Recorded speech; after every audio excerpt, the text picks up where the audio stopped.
Hello नमस्कार दोस्तों, एक बार और आप सभी लोगों का बहुत बहुत स्वागत है। जैसा कि आप स्क्रीन पर देख सकते हैं, कार्यालय कलेक्टर जिला नरसिंहपुर मध्य प्रदेश जो है, यहाँ से एक बहुत ही बड़ी भर्ती आपको देखने को मिल रही है, जो कि सहायक सह डाटा एंट्री ऑपरेटर की भर्ती है, जो कि एमपी ऑनलाइन पोर्टल के माध्यम से यहाँ पर आपकी भरी जा रही है।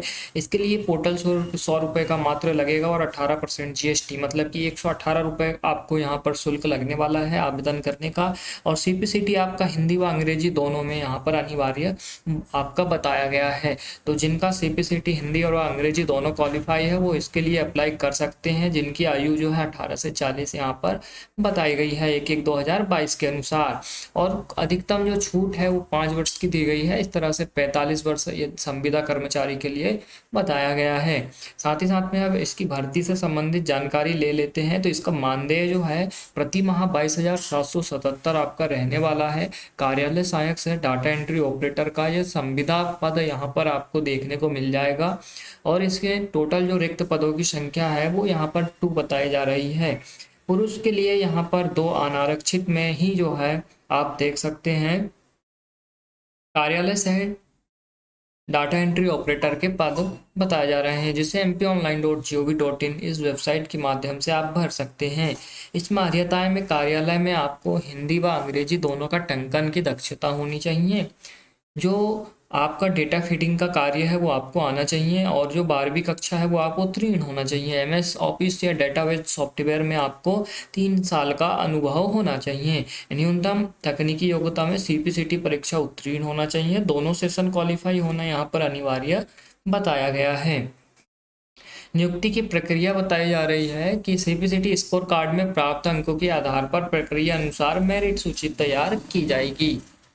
स्कोर कार्ड में 2 सेक्शन होते हैं। प्रथम सेक्शन कंप्यूटर प्रोफिशिएंसी का, दूसरा नेट टाइपिंग, जो कि हिंदी व अंग्रेजी की स्पीड रहती है। तो जो नेट टाइपिंग स्पीड रहती है हिंदी व अंग्रेजी दोनों में डेटा एंट्री ऑपरेटर के पद क्वालिफाई होना आवश्यक होगा, और वह हिंदी व अंग्रेजी नेट टाइपिंग स्पीड में क्वालिफाई होने की स्थिति में मेरिट का निर्धारण कंप्यूटर प्रोफिशिएंसी का जो पहला वाला सेशन होता है ना, उसमें जो प्राप्त अंक रहते हैं उसके आधार पर आपका मेरिट यहाँ पर तैयार किया जाएगा।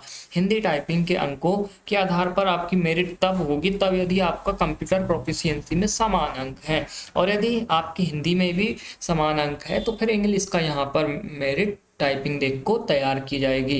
यदि हिंदी और इंग्लिश में भी समान है तो अधिक आयु वाले आवेदक को प्राथमिकता यहाँ पर दी जाएगी। और फिर उसके बाद में यहाँ पर जो कार्यालय कलेक्टर नरसिंहपुर है, इनका अंतिम निर्णय यहाँ पर बंधनकारी होगा। तो इस तरह से चीज़ें बताई गई है। आप अधिक जानकारी के लिए narsinghpur.nic.in एनआईसी पोर्टल पर जा सकते हैं, और ये संविदा नियुक्ति रहेगी बताया गया है। और साथ ही साथ में अन्य जानकारी भी यहाँ पर दी गई है। प्रतीक्षा सूची जो रहेगी इसमें 1 वर्ष के लिए यहाँ पर मान्य रहेगी। संविदा की अवधि यहाँ पर 1 वर्ष बताई जा रही है, जो कि आप देख सकते हैं। अब इसका आवेदन आपको कैसे करना है, एमपी ऑनलाइन की वेबसाइट पर आपको आना है। उसके बाद में आपको नागरिक सेवा में आरक्षण में आना है, और जो कलेक्ट्रेट रिक्रूटमेंट है उस ऑप्शन पर आना है। उसके बाद में सेवाएं वाले ऑप्शन पर आना है। नरसिंहपुर का यहाँ पर जो है 30/9/2022 से 14/10 तक आवेदन हो रहा है। आप यहाँ पर आके इस तरह से अपनी बेसिक जानकारी, education details, CPCT details, work experience यहाँ पर यस या नो आप कर सकते हैं। उसके बाद में अपना जो भी डॉक्यूमेंट्स है उसे अपलोड करके और अपना फॉर्म को सबमिट कर सकते हैं। आई होप कि आपको टोटल जानकारी जो कि रिक्रूटमेंट कलेक्ट्रेट रिक्रूटमेंट नरसिंहपुर से रिलेटेड है, तो इसके लिए 2 पोस्ट है और संविदा बेस पे है, तो आपको पता चल गया होगा।